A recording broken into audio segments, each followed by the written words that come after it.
News 7 Tamil, பொறுப்பும் பொது நலமும்.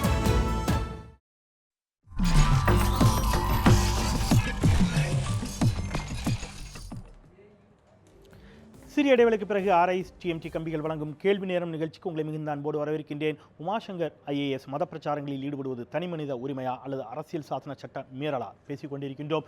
திரு அர்ஜுன் சம்பத் இங்கே பேசிய இந்த இரண்டாவது சுற்றில் பேசிய பிரின்ஸ் கஜேந்திர பாபு ஒரு வாதத்தை முன்வைக்கிறார். சிவகாமி IASம் கிட்டத்தட்ட அதே வாதத்தை முன்வைக்கிறார்கள். அரசு அலுவலகங்களில் தொடங்கிய அரசு உயர் அதிகாரிகள் பலரும் இந்து மதத்தைச் சேர்ந்தவர்கள் அவர்களுடைய வழிபாடுகளை அவர்களுடைய பணியிடங்களில் தொடர்ந்து செய்து கொண்டுதான் இருக்கிறார்கள். ஆலயங்கள் கட்டப்பட்டிருக்கின்றன. அனைத்து அரசு அலுவலகங்களிலும் பெரும்பாலும் இந்து ஆலயங்கள் இருக்கின்றன. இது போன்ற சூழல்கள் எல்லாம் இருக்கின்ற பொழுது இது அனைத்துமே தவறுதான் அப்படிங்கிறார் அவர். உமாசங்கர் செய்ததும் தவறுதான். இது போன்ற அனைத்தும் இருக்கின்ற பொழுது உமாசங்கரை மட்டும் ஒரு குறிப்பிட்ட மதத்தைச் சேர்ந்தவரை மட்டும் குறிவைப்பது சரியா அப்படிங்கிற ஒரு கேள்வியை முன்வைத்திருக்கிறார்கள். உங்களுடைய பதில்?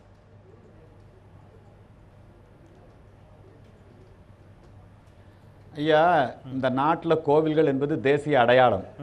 தமிழக அரசாங்கத்தினுடைய சின்னமாக எது இருக்க வேண்டும் என்று சொல்லுகிற பொழுது அவங்க என்ன பண்றாங்கன்னா, இந்த ஸ்ரீவல்லிபுத்தூர் கோபுரத்தை அரசாங்கத்தினுடைய சின்னமா தேர்ந்தெடுக்கிறாங்க. அது உடனே ஒரு மத அடையாளமாக பார்க்கப்படவில்லை. இந்த நாட்டினுடைய கலாச்சாரம் பண்பாட்டினுடைய அடையாளமாக பார்க்கப்படுகிறது.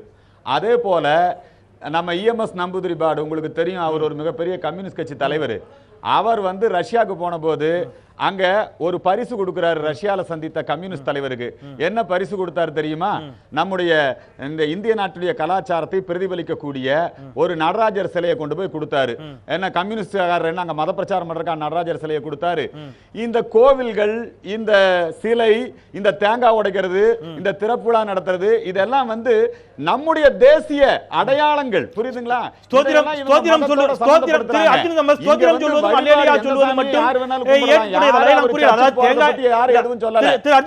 தேங்காய் உடைப்பது கற்பூரம் இந்த நாட்டுடைய அடையாளம் அல்ல. அல்லேலூயா கிறிஸ்தவ நாட்டுடைய அடையாளம். அவர்களுக்கான தனிப்பட்ட முறையில் போய் அல்லேலூயா சொல்லட்டு யார் வேண்டானா அரசாங்க ஆபீஸ்ல அவர் டேபிள்ல இயேசுநாதர் படத்தை வச்சுட்டு ஜெபிக்கட்டும். யார் வேண்டான்னு சொன்னா நீங்கள் மிக தெளிவாக நீங்கள் எல்லாரும் சேர்ந்து திட்டமிட்டு நீங்க இந்த நாட்டில் தமிழர்களுடைய எண்ணிக்கையை குறைக்கணுங்கிறதுக்காக எங்கள் ஹரிஜன மக்களுடைய சலுகைகளை பிடுங்கிக் கொண்டு எங்கள் மக்களுடைய இடத்தை ஆக்கிரமித்துக் கொண்டு திட்டமிட்டதை செய்து கொண்டிருக்கிறீர்கள். ஏன் சார் மதச்சார்பற்ற தன்மை பேசுற விடுதலை சிறுத்தைகள், கம்யூனிஸ்டுகள் எல்லாரும் கிறிஸ்துமஸ் விழா நடத்துறீங்க, ரம்ஜான் நோம்பு கஞ்சி திறக்கிறீங்க, உங்க கட்சி சார்பிலேயே ரம்ஜான் நோம்பு கஞ்சி திறக்கிறீங்க. அதெல்லாம் மதச்சார்பற்ற தன்மை இல்லையா? அவர் நம்ம ஆளு நரேந்திர மோடி அவர் கோயிலுக்கு போய் என்ன எல்லா மதத்துக்கும் வாங்க, எங்கயாவது இந்துக்கள் போய் மதம் மாத்திருக்கானே? அவர் ஒரு கேள்வி முன்வைக்கிறார். ஒவ்வொரு ஆண்டும் நடைபெறக்கூடிய ரமலானுடைய நோன்பு திறக்கும் நிகழ்ச்சிகளில் எல்லா கட்சிகளும் கலந்து கொள்கிறார்கள். மதச்சார்பின்மை அப்படின்னு சொன்னா அது எல்லா மதங்களுக்கும் சார்பற்றதாகத்தான் இருக்க வேண்டும். இந்த மேடையில் கூட பேசுகின்ற பொழுது யாரோ ஒரு சிறப்பு விருந்தினர் சொன்னார், உள்ளபடியே சொல்ல போனா மதச்சார்பின்மையை கடைபிடித்துக் கொண்டிருக்கிறதுன்னு பார்த்தா ஜெயலலிதாவாகத்தான் இருக்கும். ஏன்னா கோயிலுக்கும் போறாங்க, இங்கே கிறிஸ்துமஸ் விழாவிலும் கலந்து கொள்கிறார், நோன்பு திறப்பதிலும் கலந்து கொள்கிறார். ஆனால் திமுக தலைவர் எல்லாம் அப்படி அல்ல. ஒரு குறிப்பிட்ட மதத்தினரை மட்டும் ஆதரிப்பது அல்லது அவர்களுடைய நம்பிக்கைகளை மட்டும் உயர்த்துவது அப்படிங்கிறது எப்படி மதச்சார்பின்மையாக இருக்கும் அப்படிங்கிற கேள்வியும் தொடர்ந்து முன்வைக்கப்படுதில்லை. நீங்க இந்த பக்கம் எவ்வளவு கடுமையான விமர்சனங்களை வைக்கிறீர்களோ இதே போன்ற விமர்சனங்கள் அங்கே தலித்தியம் பேசக்கூடிய, கம்யூனிசம் பேசக்கூடிய, திராவிட அரசியல் பேசக்கூடிய, திராவிட முன்னேற்ற கழகம் உள்ளிட்ட கட்சி தலைவர்களுடைய பார்வை அப்படிங்கிறது மதச்சார்பின்மை என்றால் இந்துக்களை விமர்சிப்பது மட்டும் அப்படிங்கிற ஒரு கருத்தை அவங்க தொடர்ந்து முன்வைக்கிறாங்க. அப்படி கிடையாது. அது ஒரு கோவிலுக்குள்ள பார்த்தசாரதி கோவில் இருக்கு, வெங்கடாச்சலபதி கோயில் இருக்கு, வடபழனி ஆண்டவர் கோயில் இருக்கு. இங்கே இந்தியாவில் பிறந்த தமிழ் பேசக்கூடிய, தெலுங்கு பேசக்கூடிய, இந்துக்களாக பிறந்த எந்த ஜாதியை சார்ந்தவர்களும் அர்ச்சகர் ஆக முடியுமா என்பதுதான் இங்க இருக்கக்கூடிய கேள்வி. என்னால் கடவுளை போய் தொட முடியுமா? என் சார்பாக ஒரு ஜாதியில் பிறந்த ஒருத்தர் தானே என் பேரை சொல்லி கடவுள்கிட்ட பேசி ஆசீர்வாதத்தை வாங்கி எனக்கு கொடுக்கிறாரு. இங்கே எனக்கு சமத்துவம் இல்லை. சாமி கிட்ட போய் நிக்க முடியாது. சாமி வேணா இன்னொருத்தர்கிட்ட தான் பெட்டிஷன் போட்டாகணும். ஆனால் நான் கிறிஸ்துவ சர்ச்சுக்குள்ள நான் போய் கிறிஸ்துமஸ் கொண்டாடும் பொழுது எந்த ஜாதியை காண்டவர் வெங்கடாச்சலபதி கிட்ட அர்ச்சகர் ஆகி 245 பேர் ரெடியா இருக்கிறாங்க. தமிழ்நாட்டுல எல்லா ஜாதியினரும் அர்ச்சகர் ஆகி இருக்கலாம் என்கின்ற சட்டம் இருந்து கூட எல்லா இவர் சொல்லக்கூடிய அர்ஜுன் சம்பத் அவர் சொல்லக்கூடிய என்னை போன்ற தாழ்த்தப்பட்ட சமூகத்தை சார்ந்தவர்களை அர்ஜுன் சம்பத் தலைமையேற்று பார்த்தசாரதி கோவில்ல அர்ச்சகராக முடியுமா? நான் ஆக்கிறேன் சொல்றேன். வெங்கடாச்சலபதி கோவில்ல அர்ஜுன் சம்பத் தலைமையேற்று அர்ச்சகராக்க முடியுமா? முடியுமா? தமிழ்நாட்டில் இருக்கக்கூடிய சட்டத்தை நடைமுறைப்படுத்து என்ற போராட்டத்தை அர்ஜுன் சம்பத் தலைமையேற்று நடத்த முடியுமா? அப்படின்றத அமெரிக்கா போய் படிப்பீங்க. மடப்பள்ளியில நீங்க நல்லா இருக்கீங்க. நான் அர்ச்சராய் அமெரிக்கால தமிழ் பேசுறவன பத்தி பேசல, அமெரிக்கால போயிட்டு பேசுறவன பத்தி இல்ல. பார்த்தசாரதி கோவில்ல என் பிள்ளைக்கு 100 மார்க் வாங்கணும்னு கேக்குறான்ல, அந்த பையனோட அப்பா அர்ச்சகராகணும். அவனை அர்ச்சகராக்க முடியுமா? தாழ்த்தப்பட்ட சமூகத்தை சார்ந்தவனை கோவிலில் அர்ச்சகராக்கு சொல்ல முடியுமா? அதுதான் கேக்குறேன். இங்கே சமத்துவம் இல்லை. பதில் சொல்ல விடுங்க. நாடுங்கிறீங்க. தமிழ்நாடு துறை அரசியல்வாதிகள் கையில் இருக்குது. இந்த அறநிலையத்துறைக்கு சொந்தமான 32,000 கோயில்ல 31,000 கோயில்ல தாழ்த்தப்பட்ட மக்கள் தலித்துகள் தான் அர்ச்சகரா இருக்காங்க. தொடர்ந்து திட்டமிட்டு பிராமணர்கள் அர்ச்சகர்களாக இருப்பதாக பொய் சொல்லிக் கொண்டிருக்கிறீர்கள். பார்த்தசாரதி கோவிலில் எத்தனை பேர் தாழ்த்தப்பட்ட சமூகத்தை சார்ந்தவர் அர்ச்சகர்? வடபழனி ஆண்டவர் கோவிலில் எத்தனை பேர்? அதை சொல்லுங்க. இல்ல அவருடைய கேள்வி அப்படிங்கிறது அவருடைய கேள்வி அப்படிங்கிறது இது தொடர்ந்து வாய்க்கூடிய வாதம். ப்ளீஸ் நான் இந்த வாதத்தை வந்து இல்ல நீங்க மறுப்பு சொல்லிட்டு மறுப்பு சொல்லிட்டு இந்த வாதத்துக்குள்ள வந்துருங்க. இல்ல நீங்க வாதம் நான் ஆதவன்ட்ட பேசணும். விழுப்புரம் மாவட்டத்துல அரசூர் பக்கத்துல ஒரு சர்ச்சில் அதாவது தாழ்த்தப்பட்ட சமுதாய கிறிஸ்தவர்களுக்கும் வன்னிய சமுதாய கிறிஸ்தவர்களுக்கும் மிகப்பெரிய கலவரம் நடந்தது. அதை கண்டிக்கிறதுக்கு தைரியம் இருக்கா? இவங்க யார் கண்டிக்கல சொல்றது? கண்டிக்கிறாங்க. அந்த பாதிரியாளர்கள் கோபாகர் ஜாதி தடை இல்ல. அந்த ராஜமணி அனுமதிக்கிறது அதுக்கு அனுமதி வாங்க முடியுமா? அவரால ஒரு நிமிஷம்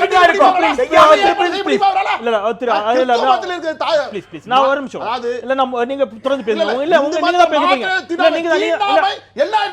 அதுதான் நீங்க தான் பேச போறீங்க. தீண்டாமை அப்படிங்கிறது அவர் சொன்ன மாதிரி இன்றைக்கு எல்லா மதங்களிலும் இருக்கக்கூடிய இந்தியா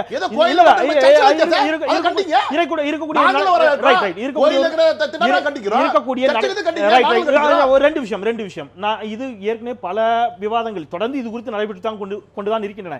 இன்றைய விவாதம் அப்படிங்கிறது நாம இந்த உமா சங்கர் தொடர்பாக செல்கின்ற பொழுது இதில் எது ஒரு ஸ்கேல் அப்படிங்கும் போது இங்க கிட்டத்தட்ட நீங்களும் அர்ஜுன் சம்பத்தும் ஒரு ஸ்கேல்ல தான் வந்து கொஞ்சம் வேறுபடுறீங்க. அவங்க 2 பேரும் வேறுபடுவது அப்படிங்கிறது அவர் வழிபடுவதில் எங்களுக்கு பிரச்சனை அல்ல, பிரச்சாரம் செய்வதுதான் பிரச்சனை அப்படிங்கிற ஒரு வாதத்தை வைக்கிறீர்கள். பிரச்சாரம் செய்வது அப்படிங்கிற பொழுது இவர்கள் தரப்பில் வைக்கக்கூடிய வாதம் அப்படிங்கிறது அவர் ஏற்கனவே சொன்னார் நடராஜர் சிலையை கொடுத்தார், அதை வந்து நீங்க வந்து பிரச்சாரம் எடுத்துக்கொள்ள முடியுமா அப்படிங்கிற ஒரு கேள்வி வைத்தார். இப்பொழுதும் சமீபத்தில் நரேந்திர மோடி வெளிநாடுகளுக்கு செல்கின்ற பொழுது பகவத்கீதையை கொடுத்தார், அதுவும் ஒரு சர்ச்சையாக உருவானது. இந்தியா ஒரு மதச்சார்பற்ற நாடு, ஒரு மதத்திற்கான நூலை எப்படி கொடுக்கலாம் அப்படிங்கிற ஒரு கேள்வி முன்வைக்கப்பட்டது. ஒரு விவிலியத்தையோ அல்லது உங்களுடைய குர்ஆனையோ கொடுத்திருந்தால் இன்றைக்கு அது விமர்சனத்துக்கு உள்ளாக்கப்பட்டிருக்குமா அல்லது தவிர்க்கப்பட்டிருக்குமா அப்படிங்கிற ஒரு கேள்வி எல்லாம் முன்வைக்கப்பட்டது. பகவத்கீதை கொடுப்பது அப்படிங்கிறது என்ன மாதிரியான அடையாளம் நீங்க நினைக்கிறீங்க? எங்களை பொறுத்தவரையும் பகவத்கீதை என்பது மதத்தின் அடையாளமே இல்லை. ஏனென்றால் பகவத்கீதை உருவாகிய அந்த காலம் வந்து 5000 வருஷத்துக்கு முன்னாடி சொல்றாங்க. ஆனா இந்த நீங்க சொல்ற மற்ற மதங்கள் எல்லாம் உருவானதுன்றது பாத்தீங்கன்னா 2000 வருஷத்துக்கு பின்னாடி தான் மற்ற எல்லா மதமே வந்துருது. 2000 முன்னாடி நாங்க வந்து 5000 வருஷத்துக்கு முன்னாடி நம்ம மண்ணுடைய தன்மை இந்த பூமியில உருவாகின இந்த கலாச்சாரம் இந்த பண்பாடு அதனுடைய அடையாளமா தான் நாங்க பகவத்கீதை பார்க்கறோம் தவிர மதத்தின் அடையாளமா பார்க்கல. நாங்க பகவத்கீதை 5000 ஆண்டுகளுக்கு முன்பு உருவாக்கப்பட்டதா அப்படிங்கிறது குறித்து இங்கே ஒரு மேடையில் இதே மேடையில் ஒரு சர்ச்சை வரலாற்று ஆய்வுகளோடு நிகழ்த்தப்பட்டது. நான் திருப்பி அந்த சர்ச்சைக்குள்ளே போக விரும்பல. என்னுடைய கேள்வி அப்படிங்கிறது அது பகவத்கீதை அப்படிங்கிறது புனித நூல் ஹிந்துக்களுக்கு, அது அந்த மாறுபாட்டு கருத்துக்குள்ளும் நான் போல. ஹிந்துக்களுக்கு அப்படிங்கிறது ஒரு சார்பு ஹிந்துக்களுக்கு தான், எல்லா ஹிந்துக்களுக்காகவும் நான் பொருத்தி பார்க்க விரும்பல. நான் திருப்பி கேட்கறது ஒரு பகவத்கீதை கொடுக்கப்படுகிறது, ஒரு பிரதமரால் கொடுக்கப்படுகிறது, இது என்ன மாதிரியான நடவடிக்கையாக மட்டுமே நீங்க பார்க்கிறீர்கள் அப்படிங்கறத என்னுடைய கேள்வி. நீங்க நான் வந்து அடையாளம் சார், அது தேசத்துடைய அடையாளம், அது மதத்தின் அடையாளம் இல்லை. இப்போ அங்கதான் பிரச்சனையை அவங்க ஆரம்பிக்கிறாங்க. இந்தியா மதச்சார்பற்ற நாடு அப்படிங்கிற பட்சத்தில் இந்தியாவில் இது ஹிந்து நாடு அப்படிங்கிறது இங்க வரையறுக்கப்படல இந்திய அரசியலமைப்பு சட்டத்தின்படி. அப்படிங்கிற பொழுது பகவத்கீதையை ஒரு கிறிஸ்தவர்களும் இஸ்லாமியர்களும் இங்கே ஏற்றுக்கொள்ளவில்லை. ரைட், நீங்க சொல்லலாம் தொடர்ந்து. ஆனால் அவர்கள் ஏற்றுக்கொள்ள தயாராக இல்லை, சீக்கியர்களும் ஏற்றுக்கொள்ள தயாராக இல்லை.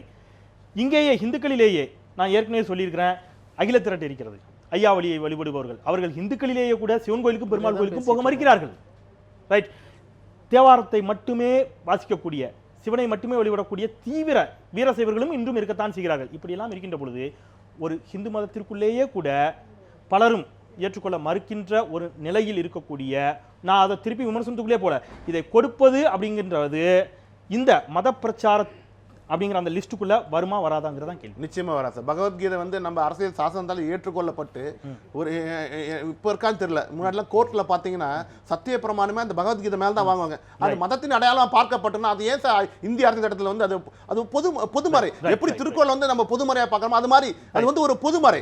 அதை வந்து ஒரு மதத்தின் அடையாளமா சுருக்கி விட முடியாது. சிவகாமி, இப்போ அவங்க அதை ஒரு மதத்தின் அடையாளமா சுருக்க வேண்டாங்க, அதில் நீங்க நிறைய மாறுபடுவீங்கன்னு தெரியும். நான் திருப்பியும் அந்த விவாதத்திற்குள் போக விரும்பவில்லை. இங்க பிரச்சாரம் அப்படிங்கிற ஒரு ஸ்கேல்ல அவங்க நிக்கிறாங்க. டு பி ஃப்ராங்க், ஒரு ஐஏஎஸ் அதிகாரியாக இருப்பவர், நம்ம எப்படி பிரைம் மினிஸ்டர் எடுத்து பேசுறோமோ, அவர் ஜனாதிபதி சொன்னார், ஜனாதிபதி ஒரு மடாதிபதி முன் உட்கார்ந்துகிற பொழுது அப்போ மடாதிபதிக்கு பெரிய சக்தி இருப்பதாக சொன்ன அரசு எந்திரத்தை பயன்படுத்தி திருப்பதிக்கெல்லாம் போயிட்டு வர அதுதான் நான் கேட்கிறேன். அப்போ ஒரு ஐஏஎஸ் அதிகாரி இருப்பவர் அவர் சொல்லுகின்ற ஒரு வார்த்தைக்கு அப்படிங்கிறது இன்னும் அதிக ஒரு வேல்யூ இருக்கும். மக்கள் என்ன நினைப்பாங்க, ஒரு சாதாரண பாமரன் பார்க்கின்ற பொழுது அப்போ அந்த ஐஏஎஸ் அதிகாரி சொல்றது சரிதான், உலகத்தில் மிக வல்லமை மிக்க கடவுள் அப்படிங்கிறது இயேசு கிறிஸ்துவாக தான் இருக்கும்னு நம்பி மதம் மாறுவதற்கான ஒரு சூழலை ஏற்படுத்துவது அப்படிங்கிறது அதற்கு தன்னுடைய பதவி மறைமுகமாக பயன்படுத்தப்படுவது அப்படிங்கிறது எந்த அளவில் ஏற்புடையதாக இருக்கும்? இப்போ தவறுதானே? இல்ல, முதல்ல வந்து இவங்க பேசுனதுல உள்ள சில அனாமலிஸை குறிப்பிட்டு சொல்ல வேண்டியது இருக்கு. ஆளுகின்ற அமைச்சர்கள், முதல்வர்கள் இவர்களெல்லாம் அரசிலிருந்து பிரித்து அதிகாரிகள் மட்டும்தான் ஏதோ அரசாங்கத்தினுடைய அங்கம், அவங்களுக்கு தான் நன்னடத்தை விதிகள் இருக்குது, அவங்க தான் முன்னுதாரணமாக இருக்க முடியும், இப்படியெல்லாம் வந்து ஒரு தவறான புரிதல் இருக்குது. அதை முதல்ல கிளாரிஃபை பண்ணணும். ஆட்சியில் இருக்கும் பொழுது அவங்களுக்கும் இந்த விதிகள் பொருந்துங்கிறத முதல்ல நம்ம ஏற்றுக்கிட்டாகணும். அதனால் அவங்க விதிவிலக்காக ஆகிட முடியாது. இரண்டாவது, பிரச்சாரம் அப்படிங்கிறத வந்து நேரடியான பிரச்சாரம் இருக்குது, மறைமுகமான அது இன்னும் நுட்பமான இதாக இருக்குது. நேரடியாக பிரச்சாரம் செய்கிறது வந்து சில சமயத்தில் ஏற்றுக்கலாம், ஏற்றுக்காமல் போகலாம். ஆனால் கலாச்சார போர்வையிலும் ஊடகங்கள் வழியாகவும் இலக்கிய வாயிலாகவும் அன்றாட வாழ்க்கையினுடைய ஒவ்வொரு அம்சங்களிலும் மதத்தை கலந்து கொடுப்பது தான் இவங்க வந்து இப்போ பண்ணிகிட்ருக்க ஒரு ரொம்ப ஆகர்ஷமிக்க ஒரு பிரச்சாரம். இதெல்லாம் கூட வார்த்தைகள், ஆனால் ஒவ்வொரு பழக்க வழக்கத்திலையுமே இது ஊறி போயிருக்கு. அப்படிப்பட்ட பிரச்சாரத்தை இன்றைக்கு இந்து மதத்தை சேர்ந்தவர்கள் எல்லோருமே ஏதோ ஒரு வகையில் பண்ணிகிட்ருக்காங்க. உதாரணமாக கம்பராமாயணத்தை பற்றி பேசுகிறேன், தேவாரத்தை பற்றி பேசுகிறேன், திருவாசகத்தை பற்றி பேசுகிறேன், இதெல்லாம் பண்டை தமிழ் இலக்கியங்கள்னு சொல்லிட்டு இப்போ நீங்கள் அதில் ஊடாடி இலக்கியங்கள் தானே, அதில் என்ன சந்தேகம்? சந்தேகம் இல்லை. பக்தி இலக்கியங்கிற போர்வையில் இல்ல போர்வைங்கிற அது எனக்கு புரியல, அது பக்தி இலக்கியம் தானே, அது இலக்கியம் தாங்க. அதுல மதம் இல்லையா? மதம் இல்லையா? இந்து மதம் இல்லையா? அது என்ன? இல்ல, தயவு செஞ்சு குறுக்கிடாதீங்க. இருங்க இருங்க, நீங்க அப்புறம் பேசுங்க, உங்களுக்கு பேச டைம் இருக்கு, நான் பேசும்போது குறுக்கிடாதீங்க. அப்போ அதுல மதம் இல்லையா? ஏன் பைபிளை எடுத்துட்டு விவாதிச்சா மட்டும் அதுக்கு மதச்சாயம் பூசப்படுது? அதுவும் ஒரு கலாச்சாரம், வாழ்வியல், பிரச்சாரம், அவரு மலை பிரசங்கம், மக்கள் கிட்ட போதிச்சது, இப்படி நம்ம ஏன் எடுத்துக்க முடியாது? அப்போ இந்து மதம் வந்தால் அது கலாச்சாரம்னு, இஸ்லாம் அல்லது கிறிஸ்தவம்னா அது நேரடியாக மதம்னு புரிஞ்சுக்கிறதும் ஒரு தவறான செயல்பாடு. இன்னொன்று வந்து என்ன பண்ணுறாங்கன்னா, உமாசங்கரை வந்து தனிமைப்படுத்துறதுக்கான நோக்கம் என்ன அப்படின்னா, பிஜேபிக்கு இப்படி வெறுப்பு அரசியலை உருவாக்கி குளிர் காய்வதுங்கிறது ஆரம்ப காலத்துல இருந்து வரலாறுல தமிழக அரசு கொடுத்திருக்கு. இல்லைங்க, ஆர்எஸ்எஸ் திசை திருப்பல. ஆர்எஸ்எஸ் வந்து அங்க போய் கலாட்டா பண்ணி கல்லெறிஞ்சு போலீஸ் கம்ப்ளைண்ட் ஆகி அதுக்கப்புறம் தான் இது இங்க பிரச்சனைக்கு வருது. அதனால இவங்க தான் அதனுடைய மூல காரணமாக இருக்கீங்க. மாற்று மதத்தவர்கள் இது இப்படிதான் தவறான செய்தி பதிவு. அதனால ஒரு எல்லாருமே அடங்குவாங்க. இல்ல அங்க இல்ல நீங்க யாரோ ஒருத்தர் கூட வச்சுக்கலாம், ரைட், யாரோ ஒருத்தர் சிலர் இங்க விசாரணையை நீங்க மேற்கொள்ளலாம், யார் அதை பண்றாங்கங்கறத அது வெளிப்படையா பாத்துக்கலாம். அப்போ ஆரம்ப காலத்துல இருந்து இந்த மாதிரியான ஒரு நடவடிக்கை அவங்க ஏவி விடுறாங்க. இப்போ நீங்க கேட்ட கேள்வி என்னது கேட்டீங்க என்கிட்ட?